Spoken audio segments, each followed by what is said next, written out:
Bonjour, nous allons vous présenter les inventions de la Renaissance dans les arts. La Renaissance a bouleversé de nombreuses techniques. Nous verrons la réinvention de l'imprimerie, les nouvelles techniques de peinture et les architectures inspirées de l'Antiquité.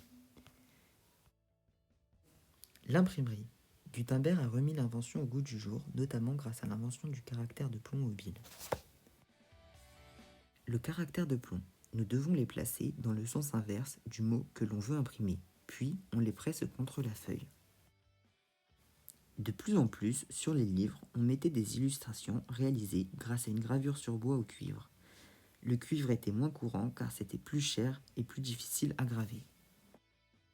Pour réaliser une de ces illustrations, on enduisait la plaque d'encre, puis on venait tamponner le papier avec le tampon. Le livre va se développer au fur et à mesure avec une uniformisation qui comporte la numérotation des pages, les chapitres, la table des matières, la typographie, la pub pour le libraire et l'état civil. L'imprimerie a permis d'instruire la jeunesse, de passer d'une culture orale à une culture écrite, de cristalliser les informations, de diffuser la Bible et les idées des hommes des temps modernes. La peinture à l'huile existait déjà depuis le Moyen Âge, mais elle a été démocratisée par les frères Van Eyck. Leur peinture est un mélange d'huile cuite, d'eau et d'essence volatile en émulsion avec l'œuf. Cette peinture a l'avantage de pouvoir être diluée. Elle permet donc l'invention du glacis, qui est une superposition de couches très délayées, et du sfumato, qui consiste à faire des contours imprécis, plus réalistes. De plus, le clair-obscur fait son apparition.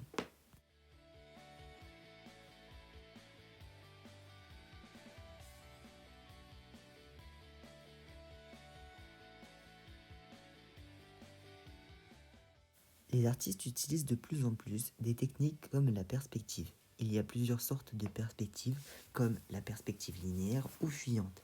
Elle consiste à avoir toutes les lignes se reliant en 1, 2 et parfois 3 points de fuite. La perspective aérienne, ou aussi appelée perspective atmosphérique, elle consiste à utiliser des tons chauds au premier plan et des tons froids et estompés en arrière-plan. La perspective cavalière, qui est une fausse perspective qui sert à montrer sommairement le volume. Et enfin, la perspective signifiante, peu à peu délaissée pour les autres formes de perspective.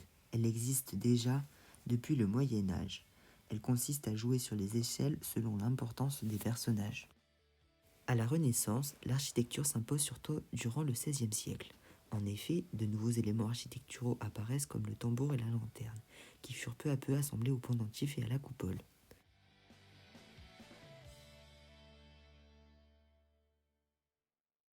L'assemblage des différents éléments permet de donner un aspect plus monumental de l'extérieur et plus lumineux de l'intérieur. L'ornementation et les moulures furent réintroduits pour rappeler l'architecture de l'Antiquité. Ainsi, des licences apparaissent afin de créer un langage architectural précis, pour autant des entorses aux règles se développent afin de donner un effet de surprise et de divertissement. Voilà, c'est tout pour aujourd'hui. Merci de nous avoir écoutés.